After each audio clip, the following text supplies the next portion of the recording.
I'm gonna accept that. When you present yourself to me as a gangster, killing all that, when I come, I need you to be the same person. Truth is the truth, man. Truth don't need an alibi. You can't put the truth on trial. That's real. Truth don't need an alibi. I don't need nobody to come in. If it's the truth, ain't nobody ever went in the courtroom and tell me they go in there and plead guilty, that they're gonna tell them, well, we still gonna make you go to trial. He played guilty, that mean it's the truth. That mean it's over. That's real. Whatever he pleading out to, you give it to him and get him on down the road, man. That's why he doing it, because he don't want to sit here and play with y'all. He don't want to waste the taxpayers' money. South of the Mason, then I had billboards. When Meech had a billboard on Northside Drive, I had a billboard on right there on Techwood Drive up by the Harmony, man. In front of CNN Center, man, with the Ku Klux Klan bowing down to my feet, burning the rebel flag. I see the look in your eyes, I see it on your face. You ain't grow with me, so you can't relate. Saw how you was moving, had to separate. I got from around your opportunity, came to elevate. I see the look in your eyes, I see it on your face. You ain't grow with me, so you can't relate. I'd like to kick off this episode of Surviving Self-Destruction with a quote that cuts straight to it as usual. How can someone sit up and talk about someone else who fell from a height they've never even climbed? With that said, Alfamega, welcome back to Surviving Self-Destruction. Hey, man, what's happening, man? How you feeling, my brother? Hey, I'm feeling all right, man. You know, I ain't feeling the greatest, but I'm feeling all right. Hey, I love the feedback from our first session, man. You know, the comments went crazy. You know, they loved your energy. Yes, sir. Let's touch on this Miss Connie for a second, because it seems that, you know, that touched the heart of a lot of men and women who've experienced certain, you know, traumatic events as a child. What's been your thoughts on it? Yeah, I've read a lot of the comments. I responded to a lot of the comments, but I want to thank everybody out there that felt where I'm coming from, like, and appreciate what Miss Connie did for me, like, for real. And there's a lot of Miss Connies out there. I never knew it was that many Miss Connies in the world. They name not Miss Connie, but there's a lot of them got the same traits that she had. You feel me? And I'm like, I salute everybody out there that come from the heart, like, for real, bro. Like, it was like overwhelming, but in a great way. Yeah. Let me say it like that. It was in a great way, and I think everybody, even you know what I'm saying? Because that actually helped me start with my road to like actually addressing a lot of stuff, like to recovery, like the feeling a little better. You feel me? And I feel the more we talk, the more we do, man, it's gonna open me up. This is like therapeutic to me. You know what got me was a lot of the comments were saying it's all right to cry. And that touched me too, because by me growing up how I grew up, and a lot of us grew up how we grew up, you know, they tell us that a man ain't supposed to cry. You a male. Even my mama said that after the interview. Right. Mama's made that statement. You know, the day her birthday, I still love my mom, like I tell everybody, no matter what. Don't try my mama. I'm gonna ride for my mom still. You know what I'm saying? If my daddy was still alive, I'm gonna ride for my daddy too. Both of them, they made me. I don't care what nobody say. You know what I'm saying? They're still my mom and my daddy. You know, we all done went through something with our parents. All of us, you can't pick what family you come from. You cannot pick that. So when you come here, you got to deal with what God done dealt you. But my mama said, she was like, you be crying, you ain't gonna let nobody see you cry. You know, people think that's a weakness. They think you soft then. I'm like, you know, if they think I'm soft now, man, hey, it don't even matter to me. You feel me? Right. It don't matter to me. I'm a grown man. You know what I'm saying? I can't keep sitting up here holding my feelings in to appease somebody else. I'm ignoring my own life then. Right. I'm ignoring my own happiness. You know what I'm saying? I'm ignoring my own peace of mind. And if any person sit out there and ignore their own happiness, their own peace of mind, and their own life, you ignorant. You stupid. You know what I'm saying? Like, that's dumb. I'm just gonna say it for real. And I've been dumb too long. Yeah. So let's address the elephant in the room. A lot of the comments, you know, when you scroll through a lot of our clips, all this rat this and rat that. But let's set the record straight. This guy, The rat. They always say the rat did, the rat did, the rat did, the rat did. I ain't. Go on and finish what you were saying, man. I ain't mean to cut you off. I swear to God. so the guy Ali that you supposed to toll on, right? Let's stay here for a second. So Yes, sir. initially it went down. This was about 20 years ago, 17 years ago. 1997, 98. Okay, so since then you guys had to sit down. Yeah, we don't seen each other a few times, but we had a sit down one day. We set up a meeting, and it was a meeting that we set up, and we did it on the west side. We did it on Bankhead. We set it up at a barbershop that I don't want to say the name of the person. He wouldn't mind if I said because he's one of my brothers, but he's a respectable man. Not just in the community, in the Muslim community. He's a respectable man in the community, period. Right. He's lived a life and he survived a life. Like your show says, surviving self-destruction. He has been through that. And his reputation is unquestionable. You feel me? We set it up at one of his barbershop, at his shop. And it was like, pretty sure you heard it. You done heard how it went down. For like sure. 12 to 15 people was there. They were recording with their phones because we didn't want to do it with a podcast. I came up with the scenario like, no, we don't have to do no interview with no podcast because people be trying to come with their own narrative, the questions that they want to ask, and try to stop us from doing what really need to be done, and that's us addressing everything together as two men. You feel me? And when me and him sat down and talk, we had an understanding. Like we come to a real understanding as two men, and he said it. He made a statement. Ali said it. He said, I never said you snitched on me. Hold on, I can't hear you. What you say? Ali said it. I never said you snitched on me. He said that was everybody else came with it.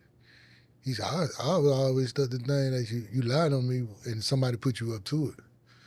And then I knew it had to be something deeper because me and you never did business together. You feel me? You never even knew him. No, I never knew Ali. Like, and it's a situation, same thing when, and I don't like to use it to try to like sugarcoat nothing what went down with me because I admit my wrongs. A lot of people out there ain't gonna admit they wrong. I admit my wrong. Yeah, I admit my wrong. This what happened. This how it went down. I ain't never bagged away from it when it first came up, but don't never put me as no snitch. You feel me? Don't put me in that category like that. And if you did put me in the category like that, call me rat, don't walk up on me and call me that. If you won't call me something, you call me mongoose. and that's real. Now, if you don't know what a mongoose is, look it up. If you gonna call me something, you call me mongoose. I mean, you're gonna have to call me different. Don't play with me. I'm not one of them guys that you play with because I ain't gonna play with you. I'm not a gangster. Never been a gangster. I never been a dude, a rah type dude. I never been a dude to join the crowd. But if I got a problem with you, I come speak to you. If I feel you have a problem with me, I come speak to you. I promise you I'll come speak to you. And I ain't gonna come on no rah thing because I know you a gangster. I know you a killer. I know what you will do because of the way you talking. You know, when you present yourself, I'm gonna accept you as yourself. Right. I'm gonna accept that. When you present yourself to me as a gangster, killer and all that, when I come, I need you to be the same person. Because I'm gonna come as not a gangster. I'm gonna come as not a killer. I'm coming as a man that's here to talk about why is it that you got my name in your mouth. If you feel I'm beneath you and I'm nothing, why even think about me? I'm not even in your tax bracket. Look at me like that. I'm not in your tax bracket. Why would a millionaire worry about what a person doing that's getting off the MARTA bus? You take your time to worry about that you losing money. You losing progress. Worry about somebody else that ain't anything to do with you, and then they be in the comments and then they walk around say it all the time. Mind your business, mind your business, mind your business. They ain't minding their business. They always got something to say though. You get what I'm saying? Yeah. Yeah. Yes, sir. So before 6ix9ine, rapper, right? Oh. Many people in the culture label you as someone who cooperated with the feds. Then 6ix9ine case happened and changed a lot of conversations in hip hop. Yes, sir. Looking back, right? What's your take on the way people view your situation compared to his? And what did you think about the recent Big Bang interview? They talked about me, and it was mostly people that didn't even know me, bro. There's most people that don't even know me. You never had no lot of industry dudes saying nothing about me out their mouth. Never had a lot of industry dudes that had names saying nothing about me, but they do it to everybody else. You notice that? Yeah. They mention everybody else's name, they mention everybody else's problem, they do all that, but nobody had nothing to say about me. You know why they had nothing to say about me? Because a lot of dudes knew I'm a good dude. They was all baffled. And when I looked at the 6ix9ine situation when it popped up with him, I thought like, hold on, bro. I could see this kid. This is a kid. This is a kid that came up with a persona, just like wrestling. They come up with personas. Hulk Hogan wasn't the Hulkster for real in real life. You feel me? Like, wrestling number 2 wasn't wrestling number 2 in real life. Thunderbolt Patterson, the Junkyard Dog, all these wrestlers that you could think of, they wasn't that in real life. That was a persona they made, an image that they made. The Rock, everybody made an image and a persona up to put fans in the seats, to sell tickets, to sell merchandise, to do all this. And people tend to take to those characters and put these characters on a pedestal. So when they took to this character of 6ix9ine, nobody knew, what's his name, Daniel? Yeah. Nobody knew him personally. But at the same time, this kid helped a lot of people eat. They don't talk about that part. The man helped a lot of people eat. I'm telling you, I salute 6ix9ine. Like I'm saluting him, and I'm from Atlanta. I'm telling you straight up, I salute him. I'm from Atlanta for real. Can't deny I'm from Atlanta. I'm a greater baby. I'm a greater baby from 1972 until now. So he done came out better come talking to me. So what? Let's take a step back. Why you say you salute him? I salute him because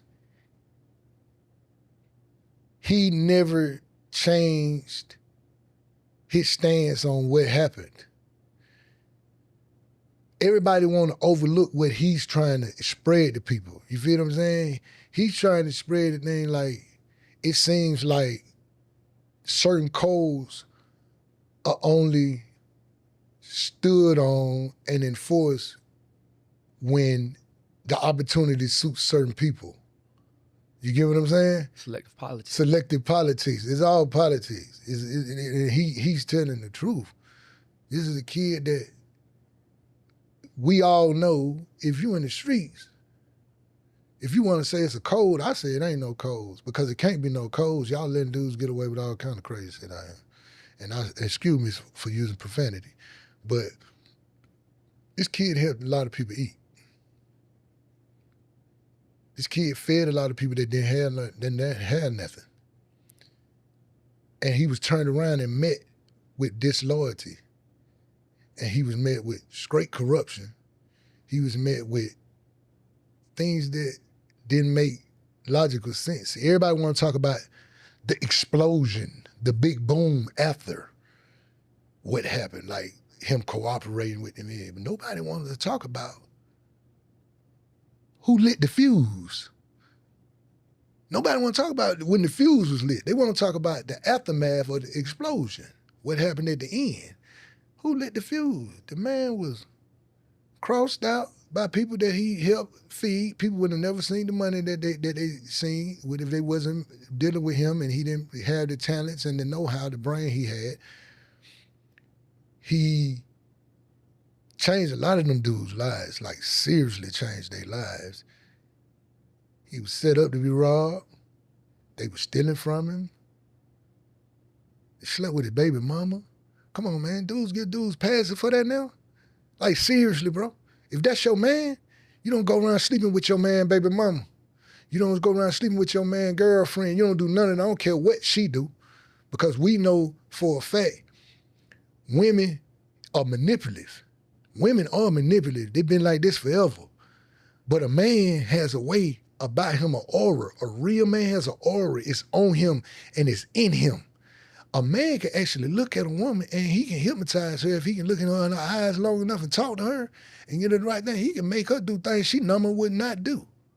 And a woman can do the same thing with a man once she figures him out. But she has to figure him out in order to do that. But a man can do it from the beginning because man was here first. Right. So I say, I'm not upset with the kid. Because it's the same thing with the cartel. If you go sleep with one of them cartel bosses, you go sleep with one of their wives or they girlfriends or something, watch how they act, or they baby mama. You think they ain't gonna act like he act, it's gonna be some killing going on. It's gonna be some people lose their lives. You feel me? It's gonna get deep. So what he did, he responded the only way he could respond. And how anybody gonna be mad at him? They can't get mad at a kid. I can't get mad at nobody that he ain't come from where we come from. Stop the dudes be trying to mix the music with the streets. Entertainment and the streets are two different things, bro. I remember it was a time all the rappers and entertainers wanted to be street dudes. How did it switch to the street dudes want to be like the rappers? How did the street politics start getting caught up in the music industry? Because of stupidity. Somebody came in with some of the most stupidest stuff in the world talking about some of the streets and the rap is the same thing. No, it's not, bro. No, it's not. I can guarantee you can't go down to Pepsi. If you're an artist right now, for real, Pepsi and Coca-Cola, none of these household names, there's real corporations, is gonna give you no deal and no real money if you on the BS of the street stuff. Them people don't know nothing about you talking about you on the block and you down there doing all that crazy stuff. And now that they waking up to it, because when they was giving out the money, they didn't know. So they was going by other people's words. Now that they waking up to it and they got their own people that's researching stuff, going online and looking up stuff, they not finna be giving out no millions of dollars no more to these fools. No, we not finna let that, because now it's leaking back on them. It's people complaining. It's a lot of mothers don't lost their children. It's a lot of fathers don't lost their children. It's a lot of these young boys don't lost their freedom forever. Forever. These are like, I was a criminal, bro. How can you not listen to a criminal telling you about other criminals? I was a criminal. I did crazy stuff. I never slept with other people, girls and stuff like that, because I knew that'll get your life, that'll get your heart stopped. Somebody stop your heart. Somebody turn your TV off, like my boy Kendrick say. Somebody turn your TV off. For real. By the one, for sure. But these dudes ain't gonna say that. They not gonna say that today. They think it's something slick. Yeah, I hit this girl. I did this. They brag on it. I hit this girl. I slept with his baby mama. I did all this. Yeah, your baby mama this, your baby mama that. Bro, you playing. You playing with people's families. You playing with generations. You making statements about generations that's to come, bro. These people got children. These people got little kids growing up. They got daughters growing up, sons that's growing up. You forgetting that you talking now, you're older than them kids. When them kids get older, you're gonna be old. Some of these kids gonna have it in their brain, especially if they don't went through something, to come holler at you because you disrespected their mother or you disrespected their father. Back then, playing about the grief that they was going through, and the grief that they was going through made them kids have a hard life, and you took it as a joke to get likes and views.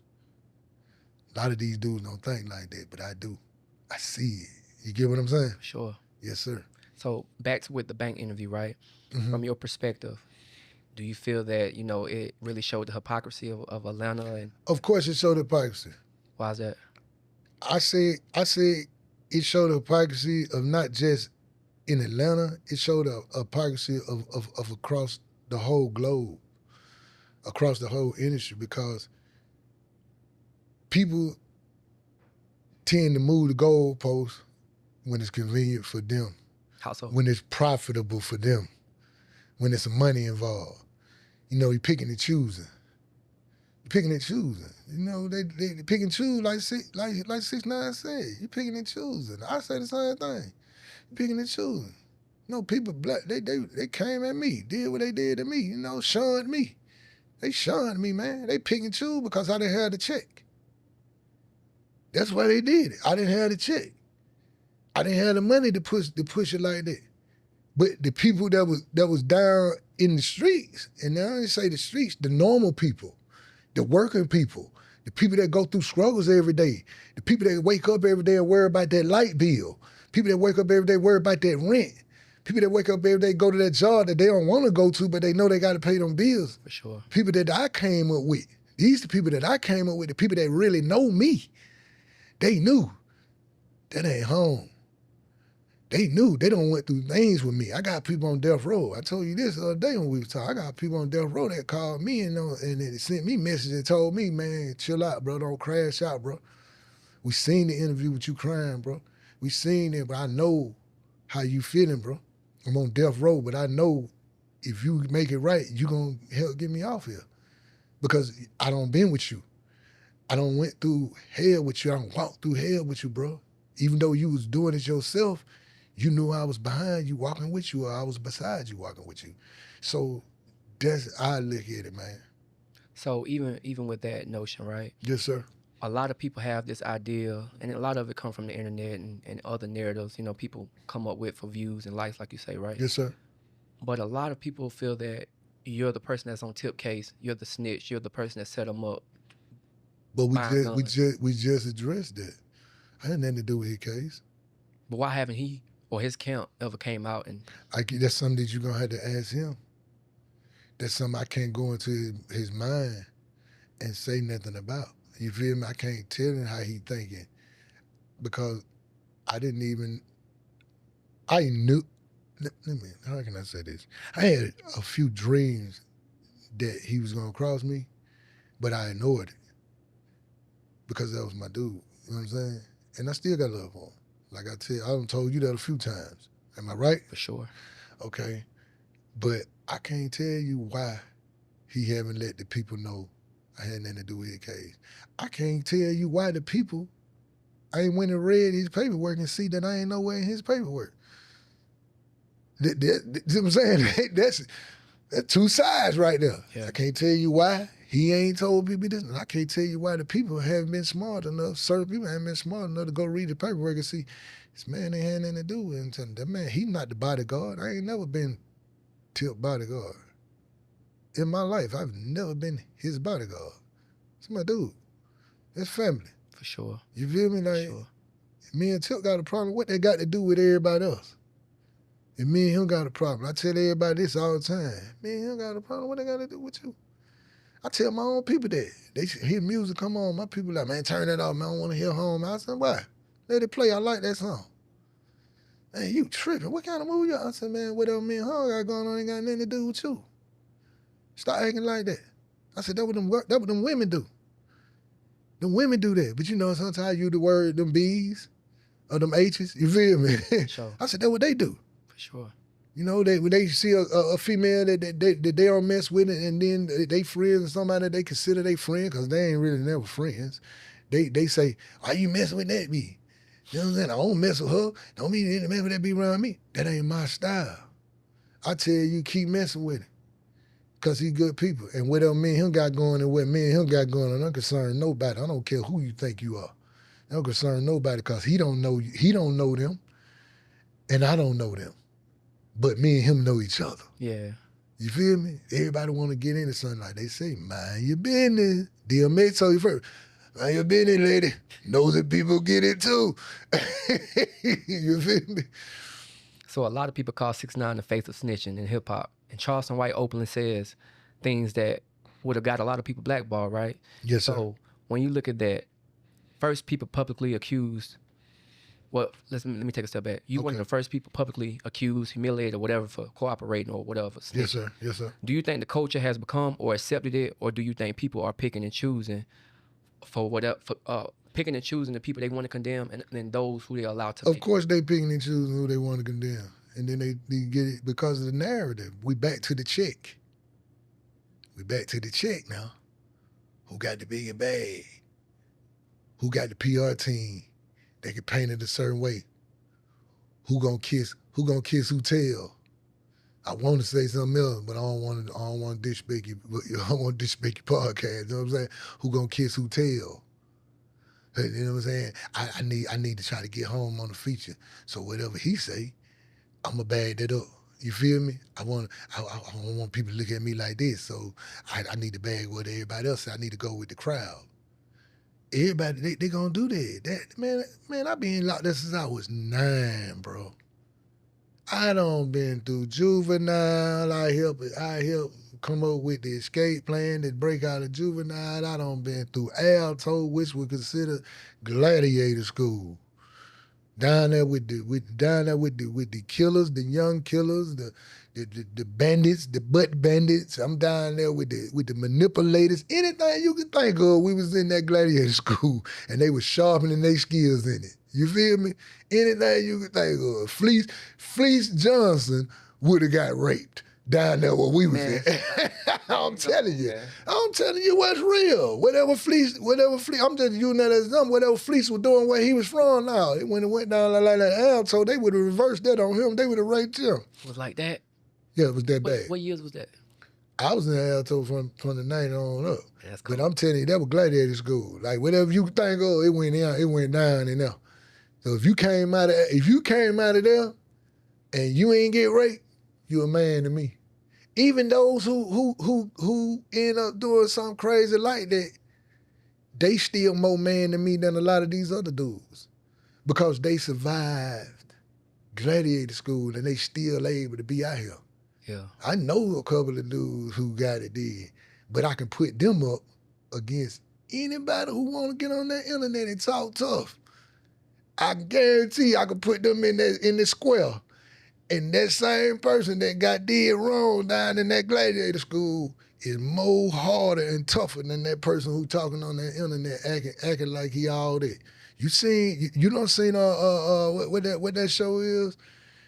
What that show not Gladiator, the other show. It's not 300. The other one. It's a show come on, man. They came with a couple and they got the House of Asher now. Man, I can't think of it. They got the House of Asher. But everything they talking about in gladiator school, teaching them how to fight, do all that right there. It was right there. Man. It was right there. Learning the 52, playing with the knife. It just back then when we came up, you had to be a man on your own. With no gangs. We say this. No. You gonna have to deal with that yourself. Like the boy, what's his name, told Denzel in Training Day. What the boy name in real life? The blood dude. He said, no, homie, you gotta put your own working around him. You know what I'm saying? That's how it was at gladiator school. Yeah. Put your own working around him, homie. We ain't talking about cause you down with all us. Cause you from the hood, this and all that. Nah, you gonna show me you gonna have to stand up for yourself before I jump out in that water for you.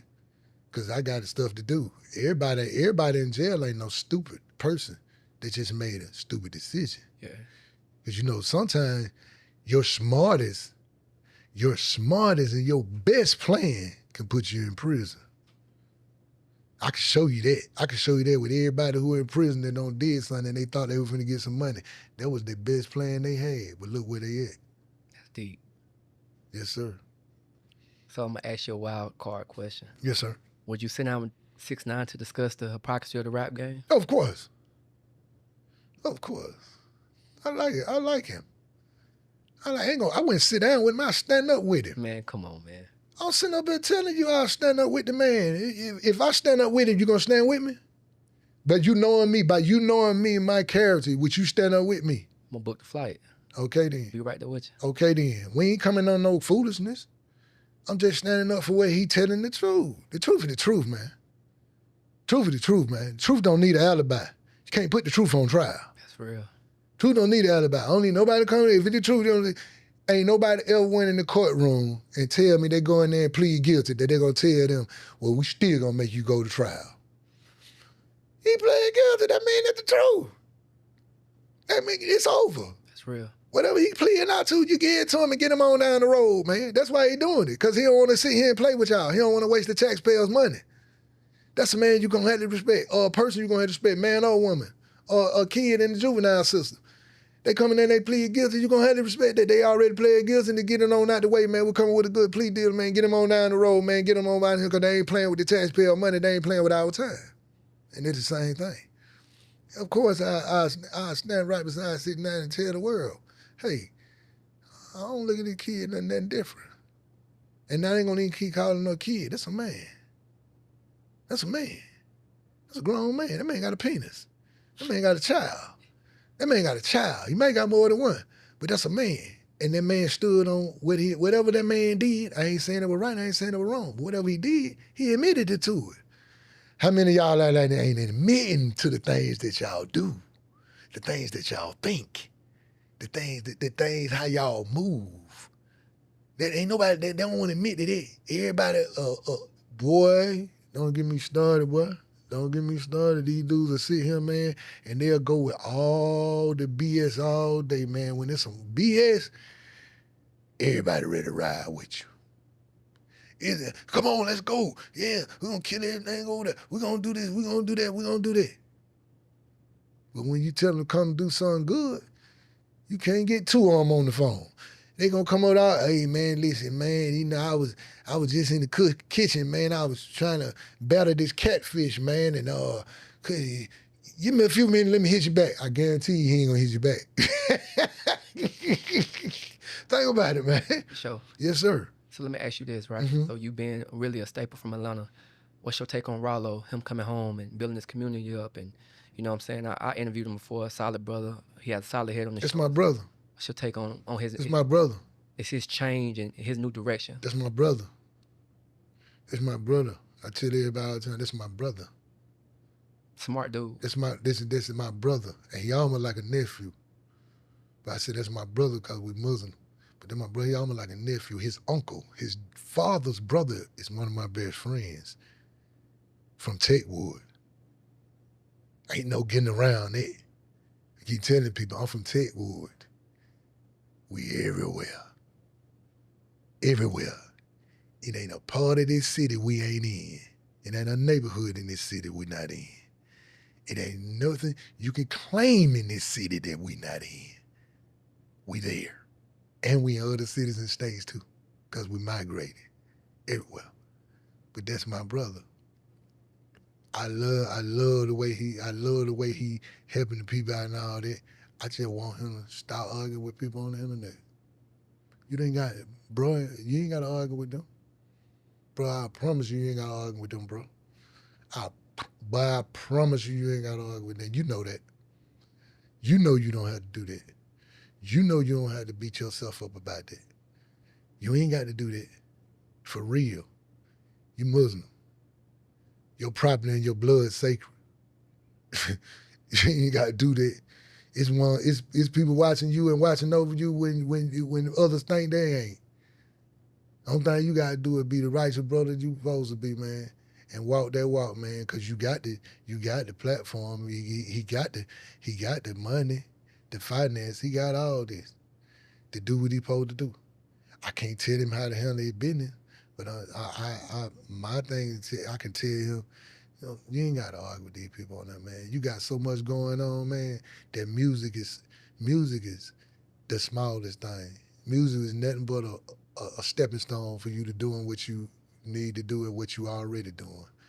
Because you developing communities, man. Yeah, it's different. A lot of these dudes ain't doing that. Yeah. A lot of these dudes ain't doing that, man. They just talking. These dudes run out there buying jewelry.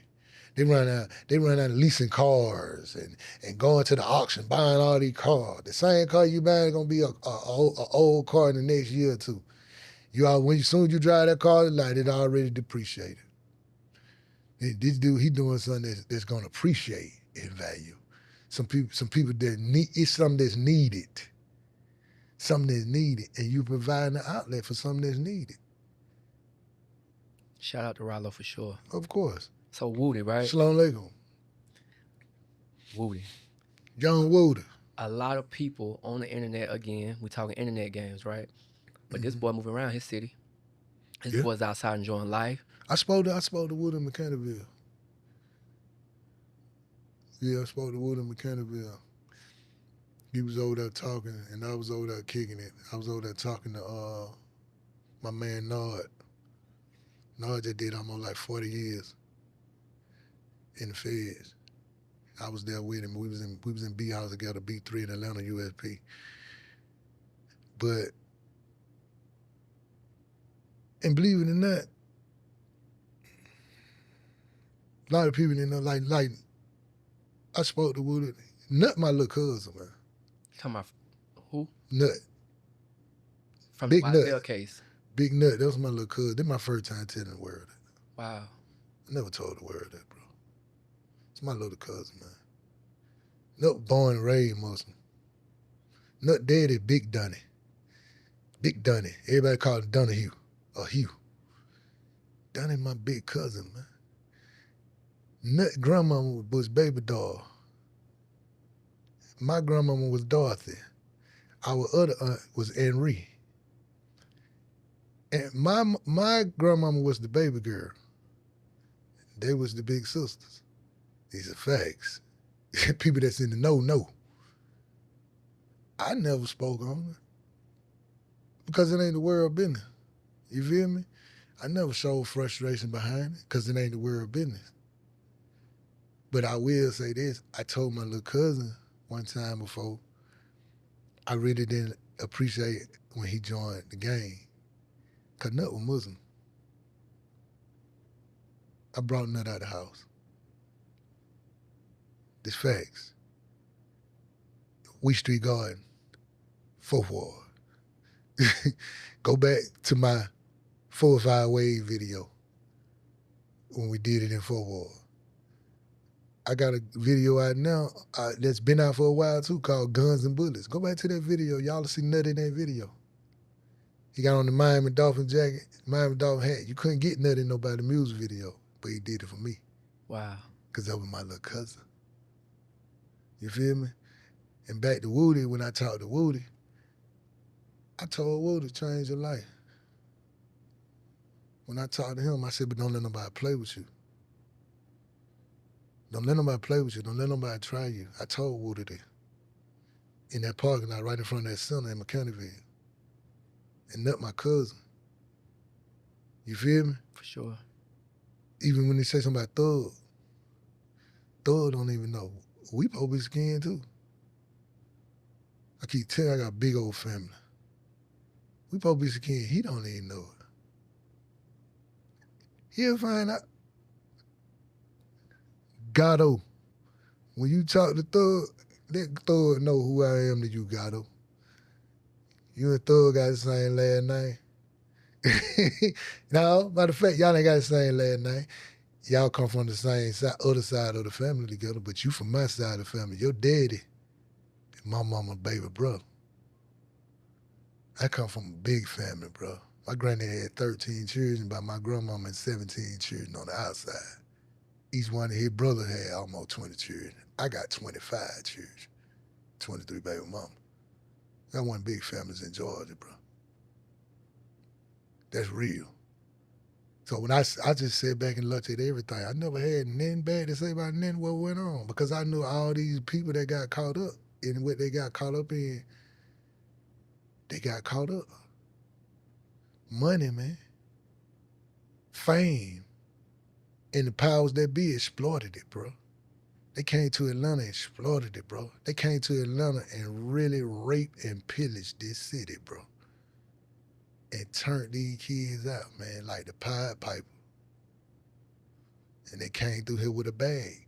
Pied Piper came through playing music, right? They came through with a promise of music fame and many, many riches. And it made these kids turn against each other. That's real. That's deep. Yes, sir. So you've witnessed Atlanta crack era, the rise of trap music, street culture, and the entertainment industry, right? No. How do you view the hypocrisy in the selective politics and the media coverage alone? Oh my God. Let me give you a story, man. I did something one day just to try something to see how people react to it. I reached out to a couple media outlets and told them, man, I want to talk about this, I want to talk about that. It's one person I talked to. I did it personally. I had my son to reach out to him and told him, yeah, we're going to talk. Whoa. The media takeout dude. I told my son, give it a little while, watch what happens. And he hit back and he said, yeah, we're going to do it. We finna put it up now. We're going to put it in. We're going to put it up now. Let we know we're going to do it. We're going to make the interview happen. We're going to make it happen. Then we're going to do it. Woo. He never did. I told my son, I said, watch what he come back with now. Then he came back with, yeah, man, we just going to hold up for a second because we finna do something with Tip. Tip just bought all the advertising for a whole month. My son told me, I started laughing. He said, why you laughing, man? That lame what they doing. I said, because I knew it was going to happen. I said, they just used what I told you to do to run back to him, and then he just paid for advertisement to keep from doing the interview. They did that. This what they do. It's the same thing with the industry. And it ain't just in Atlanta, bro. This everywhere, bro. If you got the bag in the industry, this how they gonna play. It just now, everybody going with the podcast. Like Dogface said, man, this the first time in history that the rappers ain't the number one. And it's real. Like, you ain't got to worry about it now because you got too many outlets. You feel me? Now people getting paid to be authentic. You getting paid to just be you. You ain't got to put no image on. You ain't got to be jumping around on stage, faking. You ain't got to be kissing no tail. You ain't got to be doing none of this now. Now you can just do interviews and you could be you and people gonna take it like that because people looking for what's authentic. People tired of the fake. They tired of the faking going on. When it came out, when nobody peeped the chaos Donald Trump putting up. They thought Donald Trump was just putting up chaos just to put it up when he came out with the terrorists. No, he was exposing things. Trust me, he a Gemini. He know what he doing. He slick. The other side of him just woke up. The other side of when that other twin wake up, the real twins, everybody be saying twin, the Gemini the real twins. When the Gemini sees come in that other side wake up, it is what it is now. You let the other twin wake up. That means I'm finna expose everything. I don't care how the house burned down. You feel me? And that's what Trump did. He let you know, man, put terrorists on it. When the terror came out, what China do? React to how he wanted to react. Yeah, you know, all the Louis Vuitton stuff and all that, it don't cost but this much to make. Yeah. And the stuff y'all been buying, it's fake anyway. They been telling y'all the fake stuff come from China. If the fake stuff come from China, that means everything that they don't make come from China. I can look at a washcloth made in China. You feel me? Yeah. I can look at a cup made in China. I can look at man, come on, man. So they let it go, and this is the same thing what's going on now, bro, with this industry. All the fakeness is getting exposed now. It is what it is. And I tell dudes all the time, man, I don't hear a dude tell me, shawty, what about these? You know you hanging out with Puff one time. You down there with Puff, man. I seen the picture with you down there. I seen the picture with you and Puff at his store opening in New York. I said, you actually think Puff would try me, man? I said, you actually crazy, but I need you to put that out there. And why would you want me to put it out there then?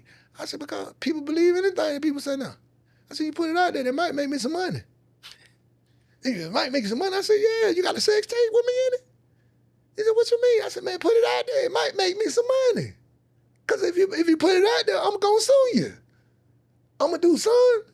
If we gonna play these games like that, let's put it out there. If we're gonna play the game like, but that's how I look at all this right now, man. All of the fugazi, bro. All of the fugazi ain't everybody faking, dog. That's real. Yes, sir. That boy Dogface.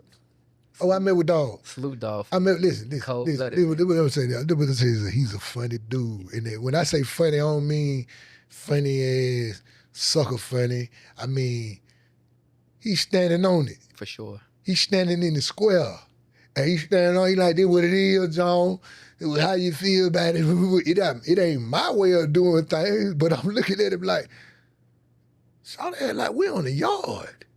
He act like we in the penitentiary. Like, he say something, he standing on it. You ain't got to go whisper and tell. Dog face said everybody. Go get him. He telling you, go get him, bring him back. If I said it, I repeat it to them. His favorite line. Tell me I'm lying. Tell me I'm lying. You feel me? You feel me? And I mess with it. I respect that. He ain't throwing rocks and hiding the hand. Same way with Charles White. He ain't throwing rocks behind the hand. Same way with 6ix9ine. He ain't throwing rocks behind the hand. I keep going. What's his name? What's the dude's name? Umar. Dr. Umar. He ain't throwing rocks behind the hand. I keep going. They say something about whack. They can say something about whack. I don't, dudes on something, a couple things, and whack don't talk about me. And I'm like, dude don't even know me like that, but I know a lot of things he be saying sometimes. He ain't throwing rocks behind the hand. He ain't putting it out there. He putting it out there. He letting you know, and if you hear it come out of his mouth, he letting you know, even if it's clickbait, it's coming out his mouth. It's coming straight out his mouth. That means he wants you to come to him. He wants you to say something to him because he's trying to get a debate because he got something bigger. It's something bigger he getting it. He trying to show something. He trying to prove something that he getting it, and he trying to bring it out to where you can debate with him. He can do all the loud talking, the theatrics, all that stuff they do. Wrestling, man. If it decay, I can get this microphone and I can become Gordon Solie. And if you from Atlanta, you know who Gordon Solie was with wrestling, with the original wrestling. You feel me? Gordon Solie saying so long from the City Auditorium. You feel me? Okay. So Charleston White. Yes, sir. I've interviewed him a few times. Good brother, man. Solid. Just his viewpoint, man. He's ahead of his time, man. What's your viewpoint on just his stance on this community, man, and holding people accountable? C. White, I'm gonna say C. White.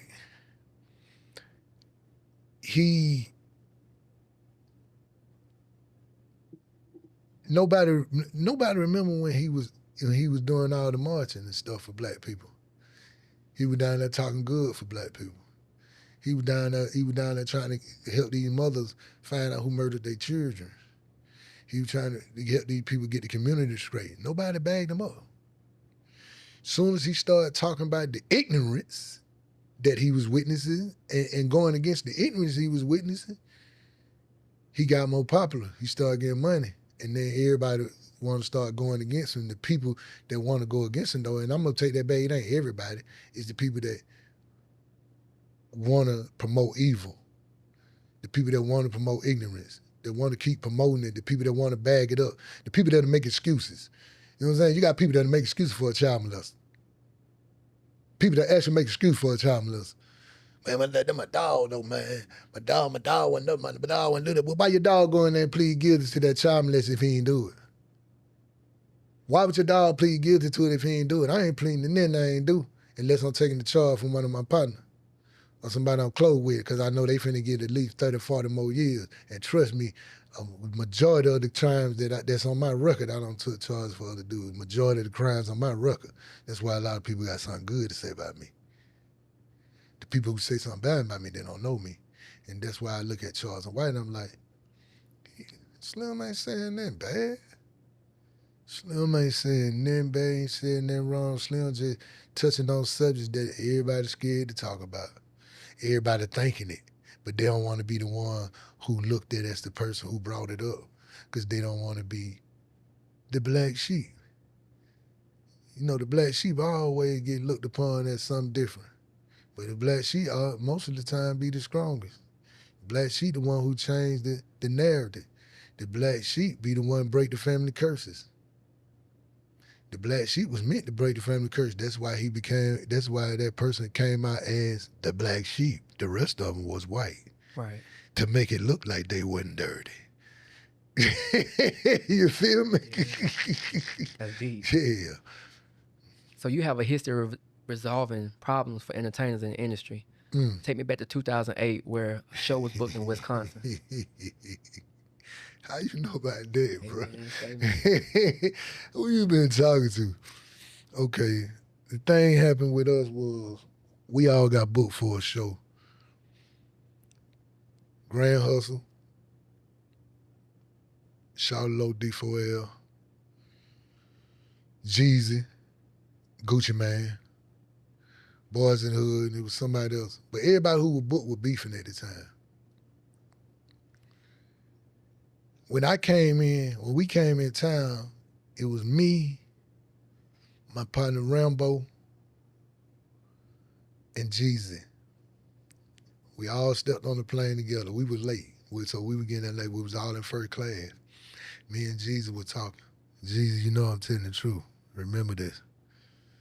And everybody who I'm mentioning this know I'm telling the truth.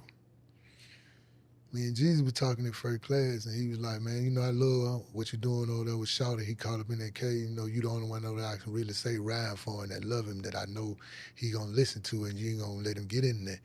I need you to let Shawty know, stop mentioning her own name like that, because him mentioning his name like that making him bigger. Who was Holmes? Carlo. Okay. Shawty Low. And then I said, yeah, I spoke with him about that. And he was like, yeah, he said, because that's what I did with Gucci. He said, I may mention the Gucci name going through it with him, it made him bigger.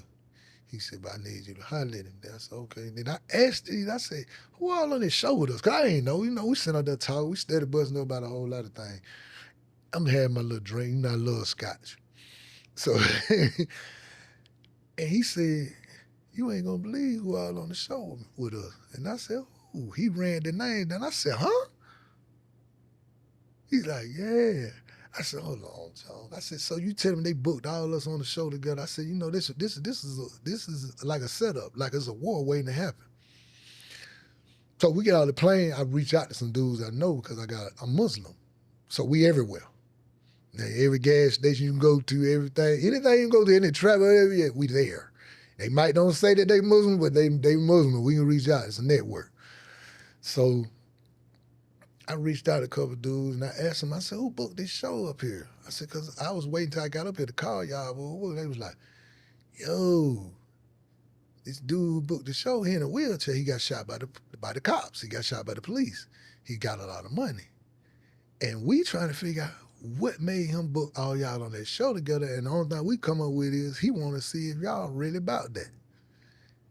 I said, that's what I was thinking when Jesus just told me. So we get to the hotel, I called a meeting with all the heads. I ain't calling me with the others. I called me with the heads. I talked to Block. I talked to Jeezy again. I talked to Tip, Shawty. I talked to Carlo. You feel me? I talked to all the people. Then I talked to Jock too. I did talk to Jock. I will say that I did talk to Jock, and I talked to Big Gee. And I told him we're not gonna have no foolishness up here because I think these folks don't set us up. They send us up to get into it. They send us up to clash because they put all us in the same hotel. They put all us on the same floor for the same show, bro. So when we came out from doing the show later on that night, Shorty and Carlo had a few words. They had something to say to each other. You know, they're back and forth. That's what they were doing at the time, Tip and Carlo. I stepped in between it. My road manager at the time was another dude named Los. I told him not to film it. He filmed it. He may have still got the footage now. He filmed it. But I said, don't film it because it ain't everybody's business.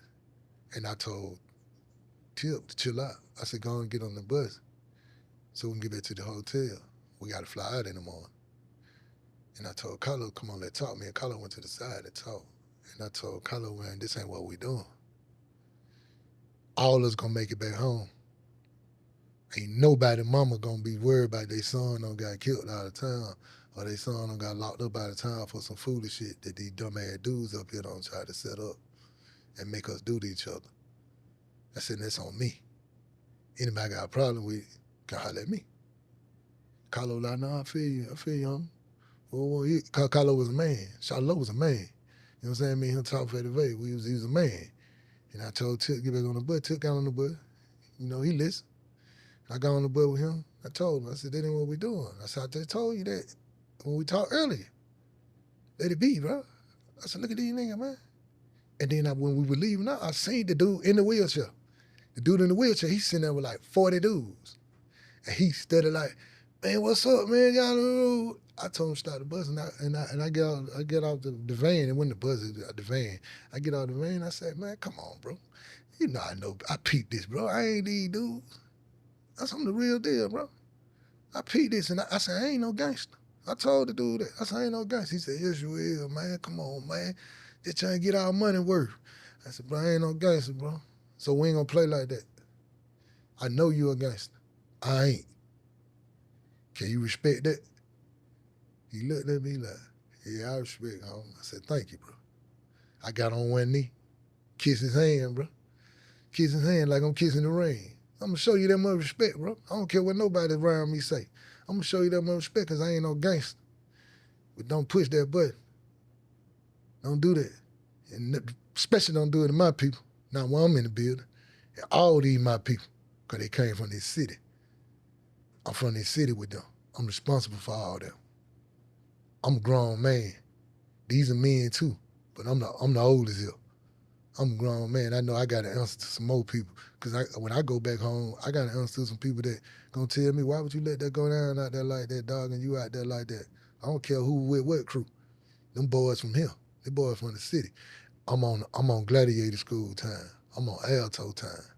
I'm from the city. If we get on Fed time, I'm from Georgia. I got to ride with Georgia. If we go somewhere else, I got to ride with the whole South. If you really want to go there. I'm actually a voice that can actually make a difference. And I ain't no gangster. I'm here to make sure things right. Even if it falls on me to take the hit for everybody. I'm going to make it right. Nobody can tell you nothing different. Yes, sir. So let me go back, right? Yes, so sir. who have you stepped in for and put yourself on the front line to protect them from BS in the industry? Should I say it? Or should I not say is it okay for me to say it? Would it be seen like I'm putting people's business out there? Would it seem like I'm speaking on facts? Speaking your history. My true history, my life. For sure. Ace Hood.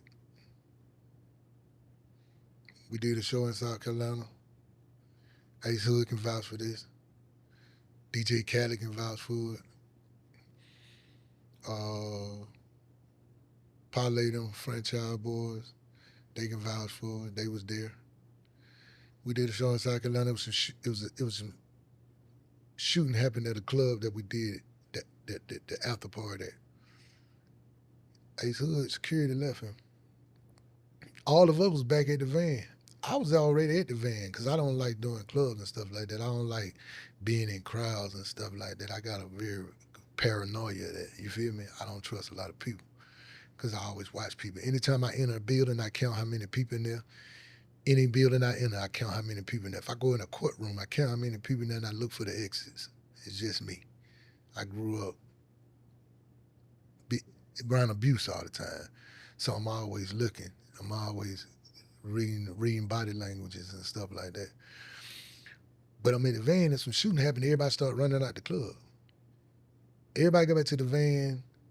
112, the dude, 112, they was there. And I asked, where's Ace? They're like, where? I said, man, where Ace Hood at? They're like, he's still in the club. I'm like, what? His bodyguard's right there. His security right there. How they leave him? I go back in there in the midst of the shooting and get him and bring him out.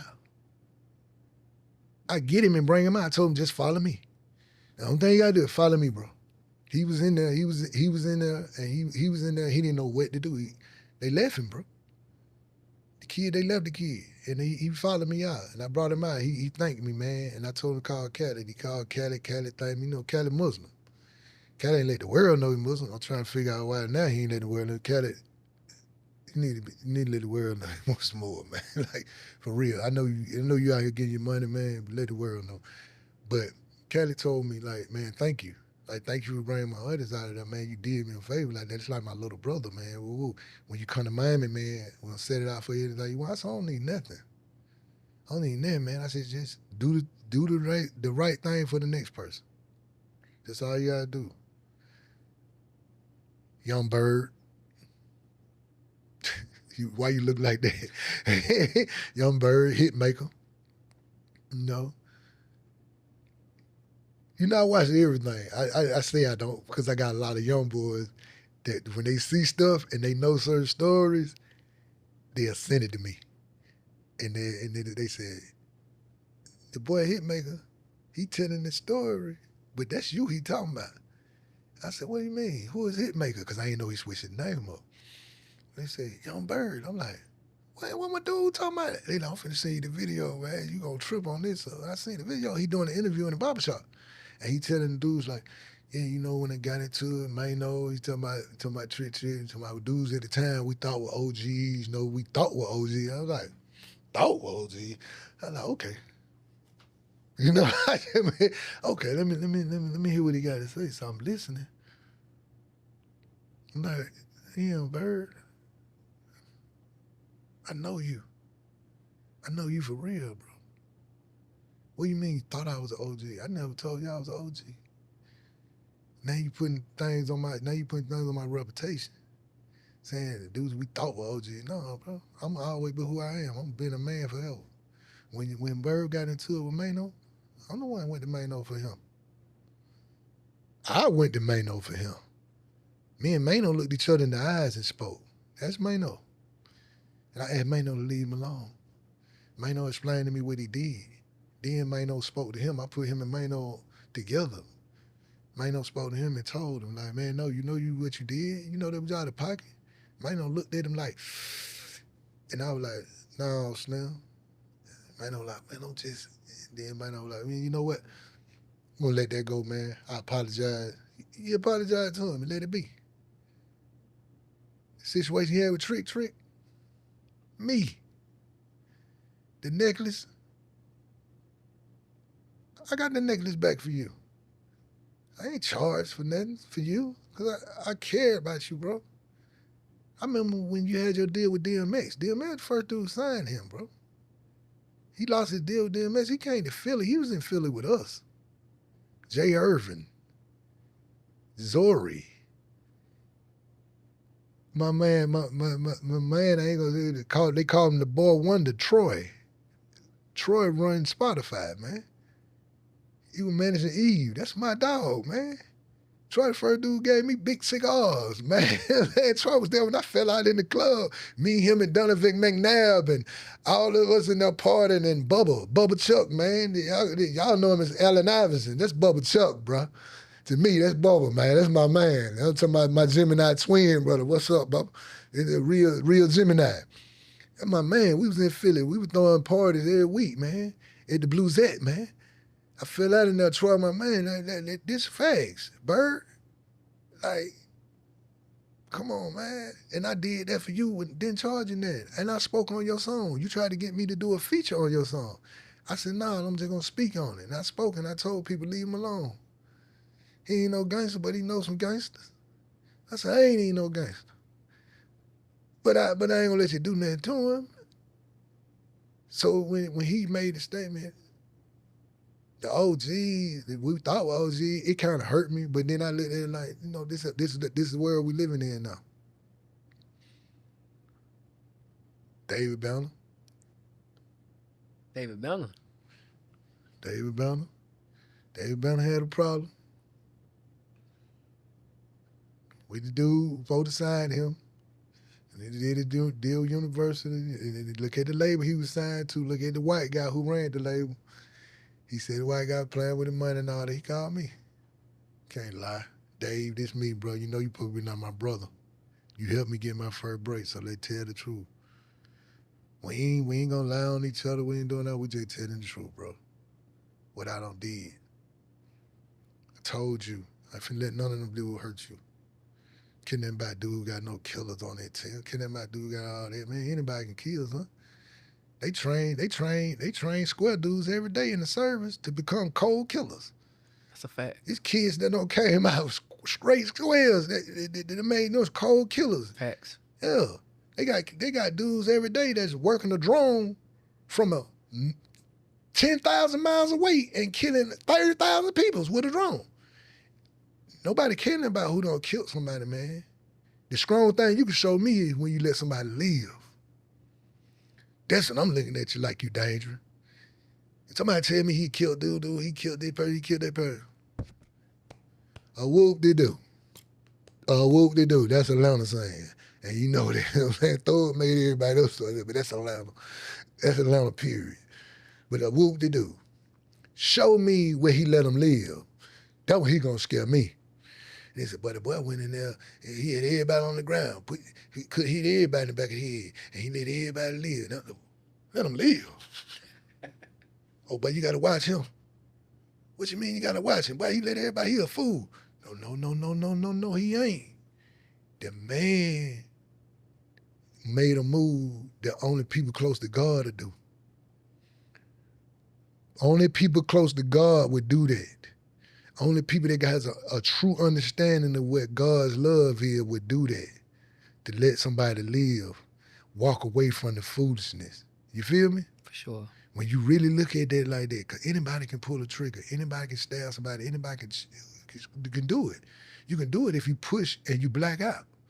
Anybody can do it. People don't black out. People don't got on all kind of drugs and black out. They get on this K2 stuff and they black out. But if you let a person live, you a dangerous man. You dangerous, and you're dangerous on a godly level, because God let the devil live. God gave the devil reign over the earth. You got to be powerful to know somebody cross you out, and you let them run something that you own. Could you imagine a drug kingpin knowing somebody crossed him out and saying, you know what, I'm just gonna go and let you keep the whole shipment and you run that thing over there, man. And just keep messing with me, man. That don't happen. Nah. If he do that, that's gonna make you be like, well, what kind of move he trying to pull? You feel me? That show me how strong you are, though. That's real, bro. Can you understand me, though? Nah, for sure. I wonder, can the people understand me when I say this? That's the thing I'm getting at. Would they understand this? Would they understand how deep that is? Or would they look at the foolishness and think just because the dude to kill him and he don't kill this person, that he the strongest person walking? No. Strong person walking is the one who can walk away. That's deep. That's deep. Yes, sir. Take me back to Miami. Your crew clashed with some Haitians at a discount mall in Little Haiti. God. Boy, you how you coming up with all this? Boy, hold on, boy, I got AIDS. Let me see. Okay, we was in Miami. We was down there promoting. We was at the mall. We was in Little Haiti. I went in there and I paid for all the women's haircuts. I mean, not all the women's haircuts. I paid them to get their hairdos, and I paid for all the men's haircuts. And I went to this barbershop that Noriega go to. Noriega, who got the Drink Champs. He'll tell everybody this too. I came to his shop the same day and paid for their haircuts too. He told me like, no, I got mine. I'm like, no, I got it. He didn't know who I was. That's how he met me. It was a shoe store and a clothing store next to it too. But while I'm up there talking to the Haitian guys, the dude who owned the place, the whole discount mall, another Haitian guy come in and say, hey man, some guys out here, man, they talking crazy like they finna do. They driving this van that say Grand Hustle on it. And I say, what? And the guy who I'm talking to, he look at me like, man, what's going on? I said, hold on, man, them my people, man. That van, that's my people. Let's go. Let's go down there. So we went down there, and it was one of my people named Fat. Now Fat had just got out the service and stuff. You know, he went to the service. He was a real gun in the service. Like Uncle Sam, the government actually paid for him to learn the skills that he know, and they spent good money on that boy. So that boy was really about everything he was saying, but he had a couple drinks. I don't like to disrespect nobody. You feel me? You don't let me in your house, especially you don't let me in your house, and it's supposed to be hospitality. So I asked them what's going on. They told me what was going on. So I tell my dude, I said, hey, these my people. Now me and my people, I can scrape my own people. Let me scrape my people. I can't let your people do nothing to my people because we didn't come down here on no play thing either now. We ain't no gangster, but we ain't come on no play thing. If we go down, if it go down, I got to ride my people. And y'all gonna have to kill all of us out here. Dude like, no, man, then like that. I'm like, no, I'm just saying, like, you get your people, I get my people. You feel me? So then it came out that Fat actually was the one who started it. But he had been drinking. I snatched him up. I actually snatched him up, pushed him against the wall, gave him a stern talk and told him, get in that van, don't you say nothing else as long as we at this spot right here. Because you badly liable to get us a life sentence or get us killed. And you know we all going to have to go with you. That ain't what we came here for, man.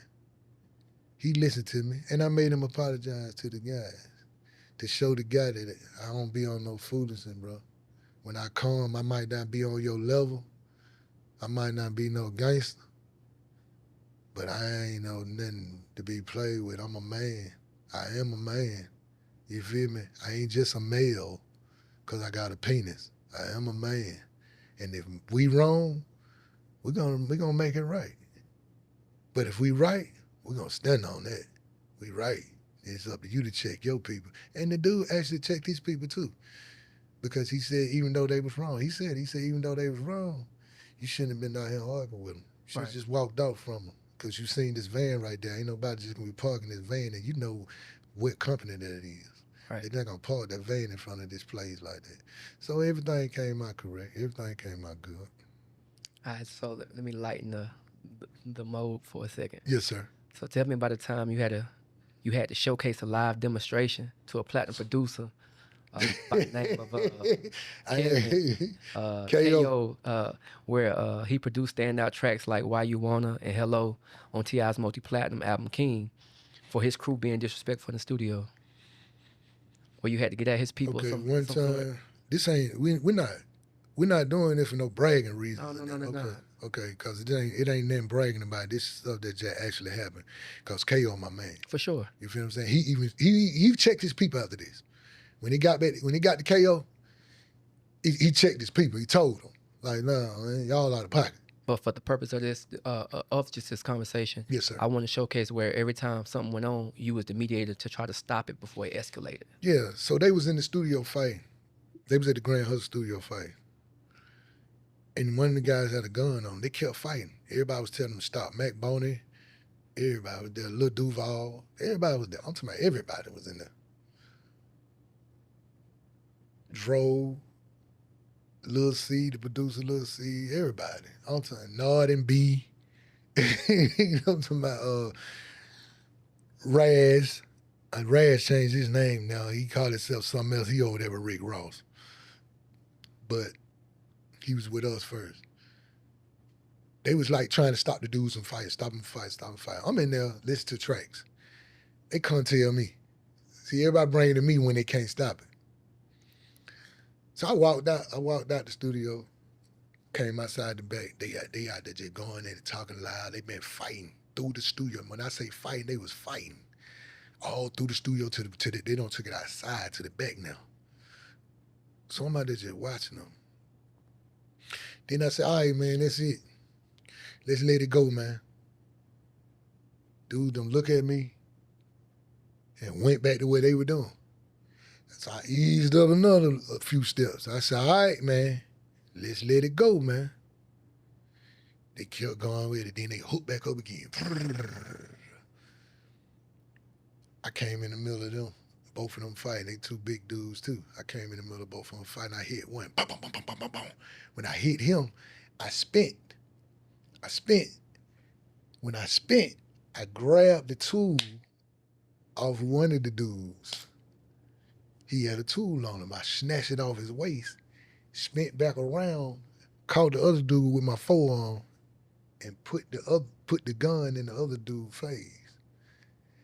And I said, now y'all keep playing and tell me what y'all finna do. It shocked everybody.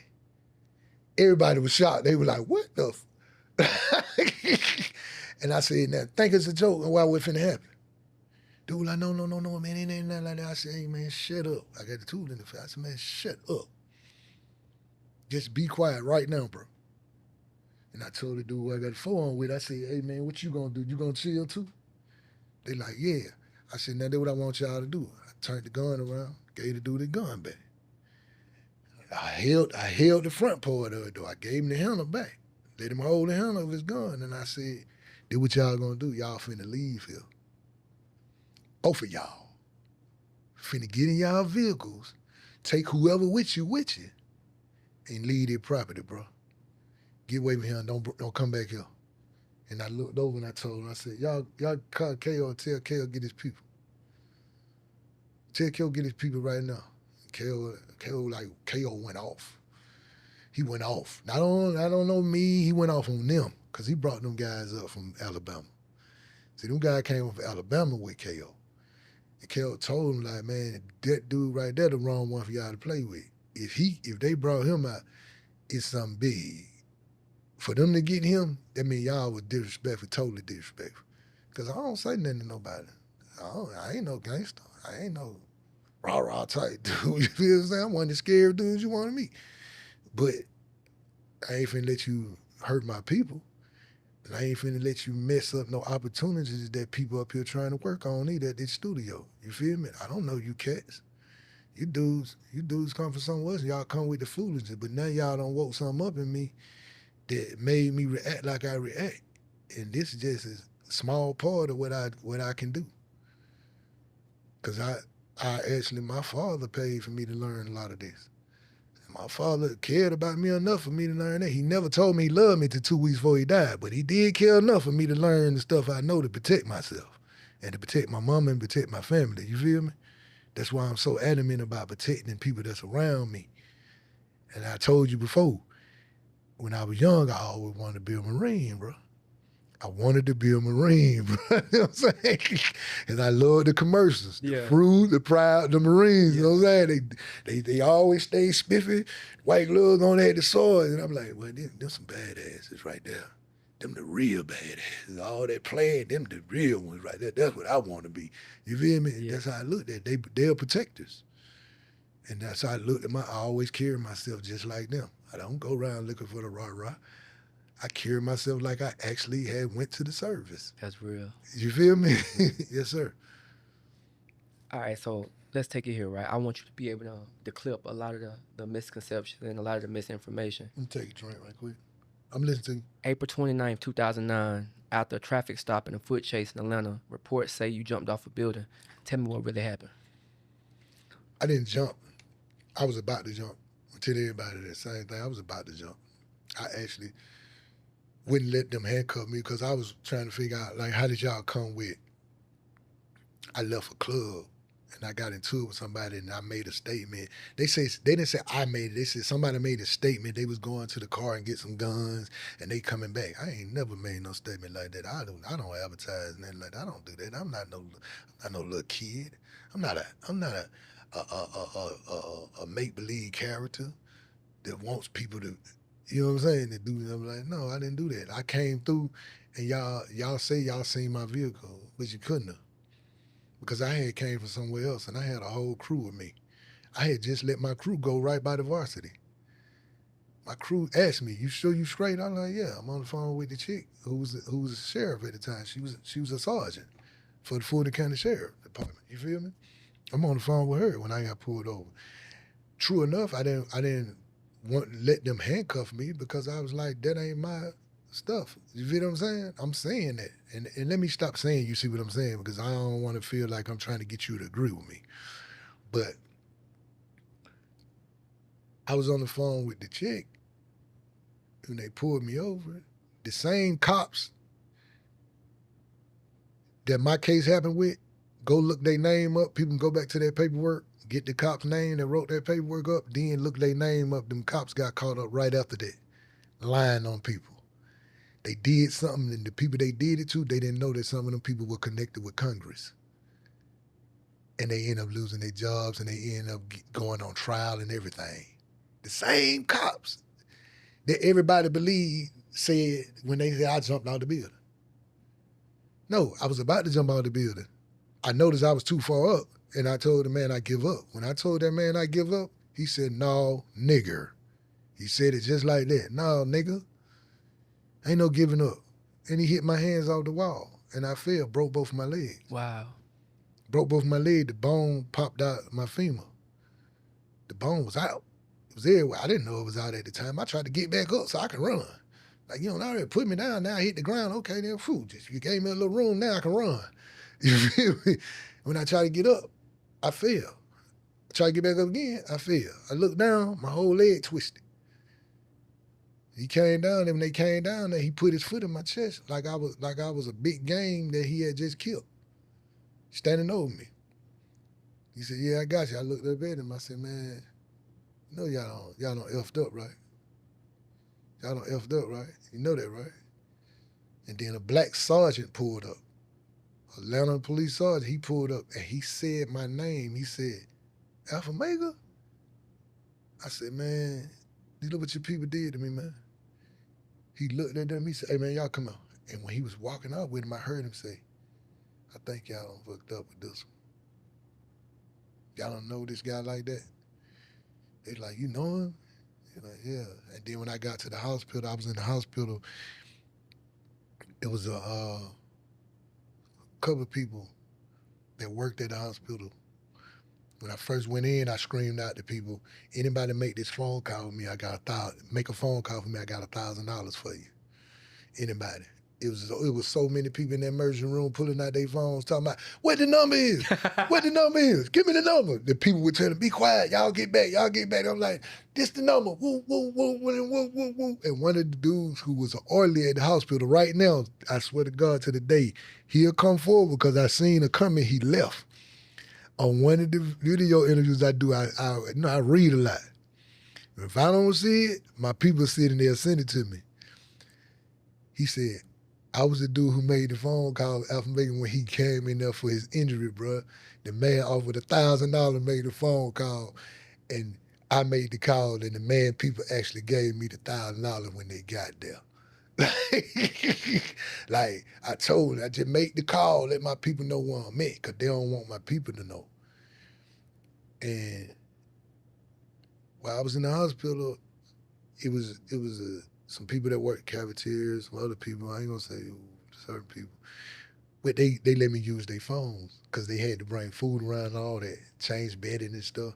So they knew who I was. They would give me their cell phone and use, and I call certain people, talk to them. And one of the chicks, she told me, she said, my cousin is the one who towed your truck in. I said, are you serious? I said, are you lying? She said, no. She said, your truck black. My cousin told me, said, you had all your jewelry on. He said that the police was taking pictures with your jewelry on after the ambulance drove off with you with the other police. I said, are you serious? She said, yeah, they was taking pictures. They was talking about it. They took pictures of your injury too. I said, for real? See, they took pictures of my injuries, what they finna took. They was taking them with their personal cell phones. Because they was trying to let people know that they had done got me. None of that ever came out. I didn't jump out that building. I didn't jump out, bro. I was about to. I can admit that. I can actually admit that. Wow. Yeah. That's deep, bro. Yes, sir. A lot of people don't know that, though. You sit up, you smiling. Like, a lot of people didn't know that part. A lot of people just think they know. Right. I'm glad you had a chance to clear it up, though. You know? Yes, sir. So who is Charles Willis, and how was y'all relationship? Charles Willie, he dead. He died. My man, Charles Willie. Charles Willie passed away, man. Charles Willie, one of the biggest dealers came out of Atlanta. He wasn't really from Atlanta, though. He was really from Savannah, Georgia. Seaport. He was from that Pope. You know, but that was my dude. He introduced me to Future. Yeah. Before Future was Future. When Future was messing with Rico Wade, though. And when he introduced me to him, we told Future we was at the Dirt Awards. The Dirt Awards before we got into it that time. He said, I told you I knew him. And Future was like, man, he told me he knew you, man. I said, man, that's Big Homie, man. That's OG. That's him. I said, man, trust me, I learned a lot from that man. Charles Willie, man. Hey, look him up. Look up, tell everybody look up Charles Willie. When you looked him up, where did he come back? Yeah, Charles Willis got caught with like what? About $73 million worth for it, didn't he? Yeah, he did. And it wasn't no fronting. It was his. He paid cash for it. Like he was eating. And this man, I knew this man from the time I was young, you feel me? There were a lot of people look at it, they think I'm not like these other dudes. I'm not trying to say I'm better, but I'm not like these dudes. When I was in the streets, I was really in the streets. When I was taking money, I was taking money. I was taking it on a different level. I wasn't taking it playing. We were taking it on a different level. I had Jaguars and stuff when I was 16, bro. We talking about back then. The XJs. You know what I'm saying? The original 86s, the 87 XJs, the 88s. When it was the Mercedes-Benz 500s, the 560s, the 420s. I had a 420 Benz when I was young. Like, and I ain't bragging about what we done did because a lot of people done did more. I'm just telling you what the era I came up in that I can speak on, that I can say I really lived this. I didn't come in the industry as a guy who was made up to be make-believe. When I first came in the industry, I was talking about politics. I was talking about the Ku Klux Klan. I was talking about the politicians who were doing the crazy stuff. You know, my name of my album was South of the Mason-Dixon. And when Shawty said, when Tip said, he the king, he run everything south of the Mason-Dixons, he got that from me. When he just said this like, about 6 months ago, 7 months ago or something like that? When he was going through it with him. That came from me, bro. Look up the history, bro. South of the Mason-Dixon, I had billboards. When Meech had a billboard on Northside Drive, I had a billboard on right there on Techwood Drive up by the Harmony, man. In front of CNN Center, man, with the Ku Klux Klan bowing down to my feet, burning the rebel flag. I had a double-page ad in the XXL magazine. Everywhere. I had 30 billboards through the whole city, though. I had 13 billboards in Philadelphia. We put one in New York, in the city. Oh, the Ku Klux Klan bowing down to my feet, burning the rebel flag. Lil Kim walked up to me and had me to sign an autograph for the XXL for her when I was with Vivica Fox at the Fashion Awards. Sitting next to Mary J. Blige, Janet Jackson, Jermaine Dupri, Mary J. Blige with her husband. Kamora Lee Simmons was married to Russell Simmons. That was her show that we were sitting there. Tell you, I ain't gonna tell you nothing wrong.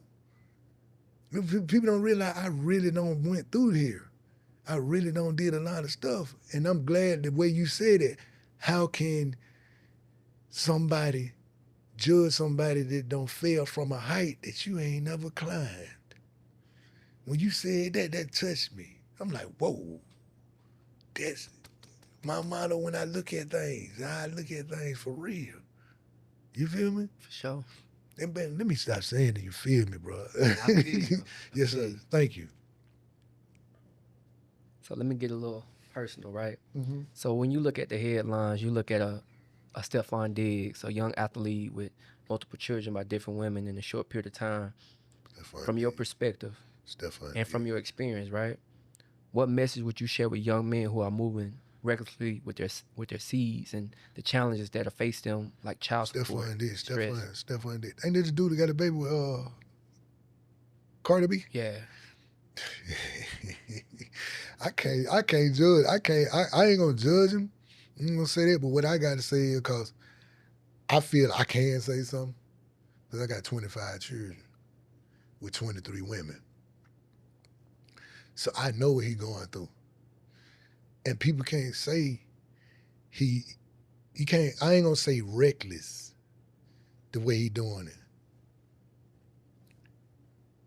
Because if God didn't want him to have them children, none of them women would have got pregnant. That's a fact. It's a facts. You know what I'm saying? You got farmers that plant seeds every day. Some of them don't grow, some do. And that's what he did. He spread his seed. Them seeds grew. And he has the financial means to take care of them, and I know he going through it because he got to deal with different personalities. Each woman has a different personality. Each woman is going to feel like their child and them should be number one. Their child and them is number one. I don't care how they going to sit up there and they going to do all that. I can tell them like that, hey, man, I know what you're going through, bro. And you might have, if you got, how many baby mothers you have? Not sure the exact number. Well, let's come up with a number. We're just going to round giving them a number. Let's say 3. out of 3 baby mothers, you're gonna have one that gonna feel like she gonna cause him the most problems. 2 gonna be pretty cool. 1 gonna be in the middle to where she gonna be nonchalant about everything, cause she just wants stuff to work out what's right, but she still want her child to be treated correctly. The other one, she gonna feel like my baby should be number 1 too. I ain't gonna cause no problem, but I'm gonna say something. Then you're gonna have that one that gonna be so hard-headed, she ain't gonna care. She gonna cause a problem because in her world is her child is her number 1 priority, but it ain't her child. It's her. It's her. Because the child gonna love their siblings regardless. If they got the same mom or not, it's family. A child is taught how to hate. Child just don't come up hating. You feel what I'm saying? Child just don't come up disrespecting one parent over the other one. Child don't come up looking at their father as they ain't nothing.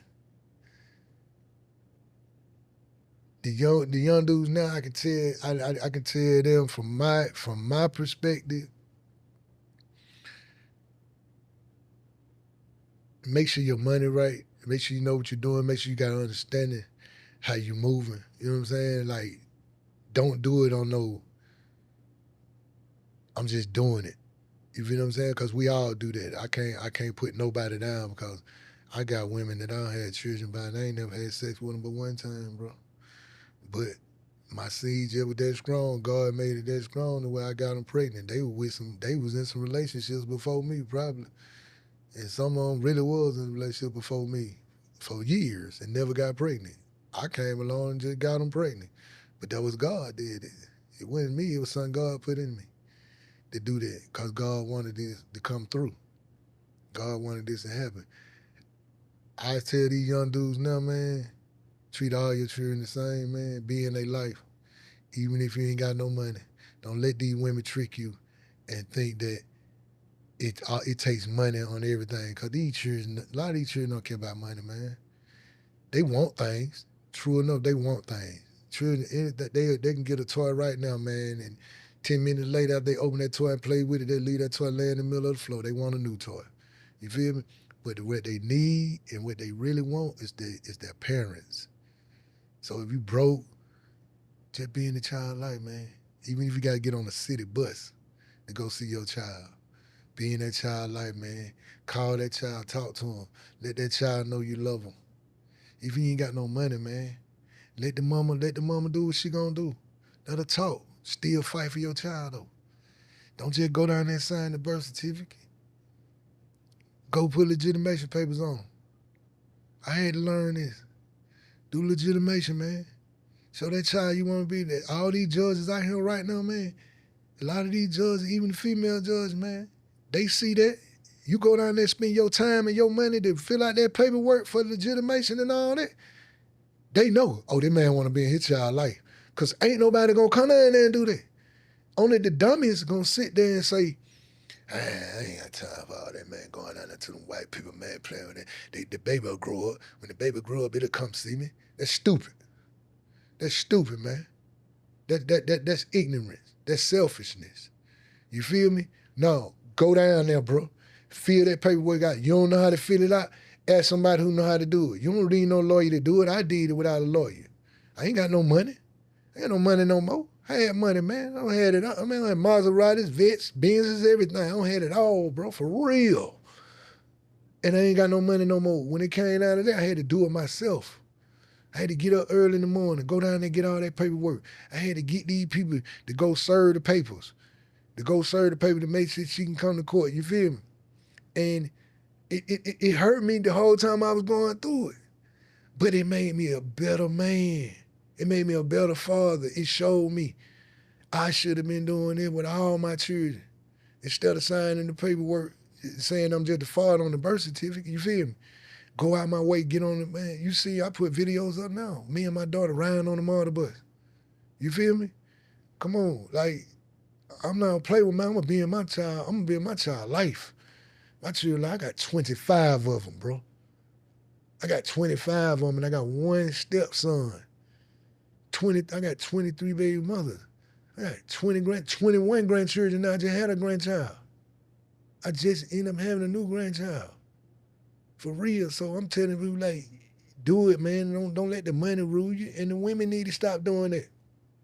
The women need to stop putting all this on the dudes and telling them the money. You ain't got no money, you can't see your child. Bro, what you think this is? This ain't no trick. This man ain't buying no coochie. I ain't in no script club. I ain't got no money. If I ain't got no money, I can't see your coochie.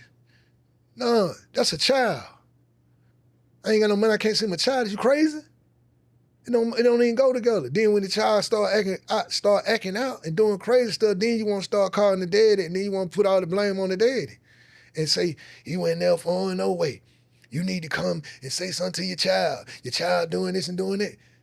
When the man was trying to do something, you belittled him. You made the man feel like he wasn't there. You made the man feel like he was small. You made it feel like the man was worthless to the world because he didn't have cash money. When you supposed to be working with the man, you laid down with him. You took your clothes off. He had to be worth something. You took your clothes off and got naked with him. You feel me? And any dude that messing with you and he let you do that to your child or your father's child, and he still messing with you, he's a dummy. He need to get away from you because you'll do the same thing to him. If it come down to it, man, don't get me started, bro. It hurt, bro. It made me want to cry now, bro.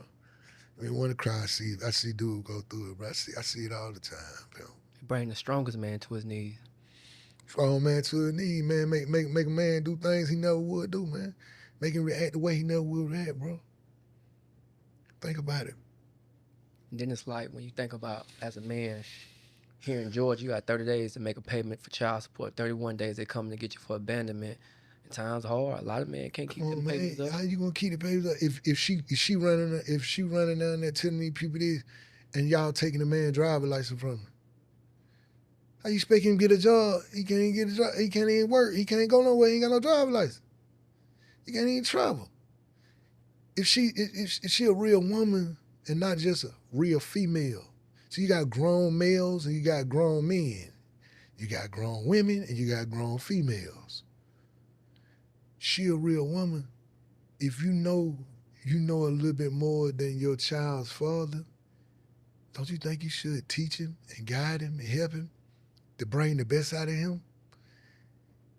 Do something that ain't nobody else did for him. Ain't nobody else did that for him. Ain't nobody else showed the boy something different. You show the boy something different. And the same thing for the baby father. If you know something more than your baby mama, show the girl something different. Show her something different than everybody else don't show her. Even when she acting crazy, still show her something different. You got to show something different. Each one teach one. Show a different side, man. I go through it all the time, man. But I still love all my children's mothers. You feel me? I still, even the one that give me the most problems, I got one that give me the most problems, but I still love her. No matter what, I still love her because we got a child together.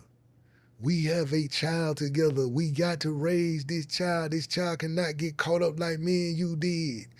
And I can't let it happen.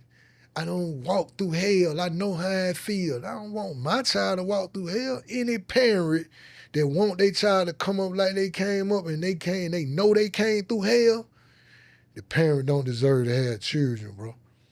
That parent is not a real parent. That parent to me is not a real human. Because you have no empathy, not even for your own seed, your own blood, if you don't want your own blood to do better than you. A father is the only man that want his son to do better than them. That's a fact. A mother should be the only woman that want her daughter to be better than her. But it takes a village to raise a child. And when they say village, it all starts at home first. Everybody think it's everybody else. Everybody else not responsible for raising your children. They went in that room when you got naked. When you took your little thong off. You took your little panties off. He took his boxes off or his little tighty whities off. And y'all got in there and cut the lights off. Y'all did it with the lights on. Y'all might have had the music going. However you did it. nobody else responsible for that act that y'all did to produce that child. So y'all are the main sources of responsibility for this child together. That child is both of y'all in half. You can't take it and cut it in half, but both of y'all got to go in however way it take. With money or without money. Still both of y'all responsible for that child. Am I correct or am I wrong? If I'm wrong, tell me. No, you right. Yes, sir. Man, that's deep. It ain't deep, it's real. So I'm gonna end it off with this last question. Yes, sir. You see Adrian Broner and the guy Dean, you know, doing a lot of streaming, and there's been AB. a lot of positive. Which one is Dean? I know AB because he's a boxer. He was a boxer too? Yeah. But I see AB back on his come up, you know what I'm saying? And you see a And lot I of people, salute that. I salute that. for sure. Salute. And you see a lot of people want to come back around and things like that. But I want to relate that back to you. You back on your journey, you picking your pen back up. What do you got to say to the people, you know, that overlooked you or stepped over you as you was trying to get back on your feet? What you have to say to them? I forgive them. I understand. A lot of people go with the crowd. A lot of people go with the crowd. I forgive them, I understand. I got a guy named a producer, a big producer. He reached out to me. Is it all right if I play it? For sure. He reached out to me and he actually apologized. And it touched me. When I say it touched me, he left a voicemail, and he was apologizing from the soul. He apologized from the soul.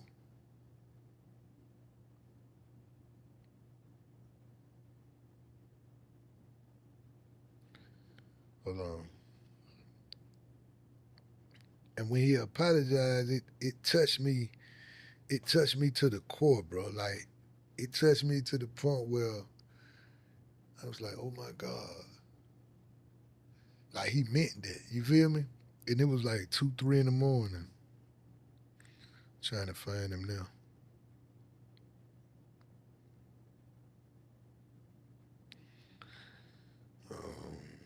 But he left me a voice message, and he's over in Morocco now. But he come back and forth to Atlanta. But he told me, like, I respect everything you've been through, and I apologize for being one of the ones that turned it back on you. I can't find it right now. It's so many messages.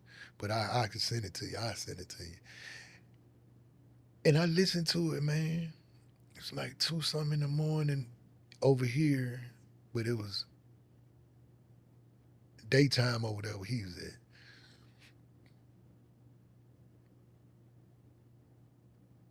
And I actually shed tears listening to it. Like, I shed tears because I knew he was sincere. And he reiterated, he kept reiterating, then we talked. He said this number, he said, please call me, bro. Please. And I called him. We FaceTime. And he said, I got you.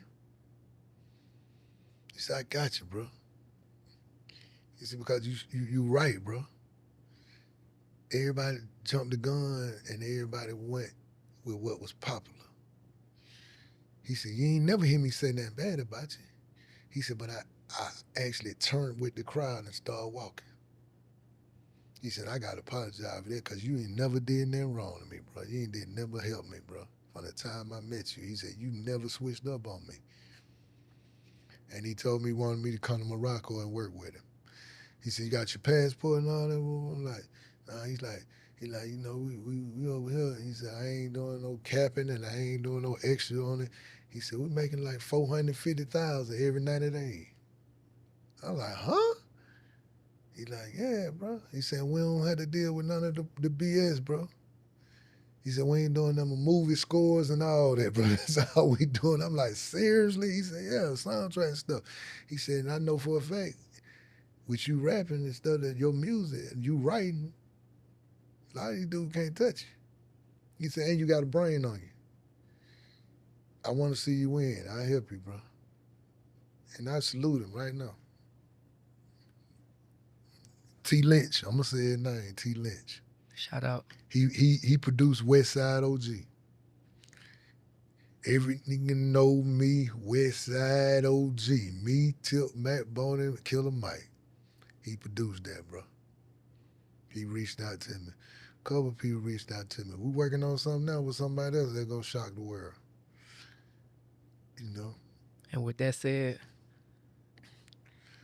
I ain't gonna call you Alfamega, I'm gonna call you Techwood said on this one. Hey, man, thank you, man. Till the next time, my brother. Love. Hey, man, thank you, man. We'll see y'all next time, man. Man, bring me back on your show, man. I love your show, man. Hey. Cause you touch on something serious. You don't just go on the BS drama stuff, man. You ask real serious questions, man. That would need to be answered. People need to start using their platforms for serious stuff. And you actually doing it. You a man's man, man. Like, and I ain't gonna say man's man. You a man. Let me rephrase that. You a man. I'm saluting you. Double salute, my Yes, brother. sir. Till the next time. Yes, sir. Love. God bless. God bless.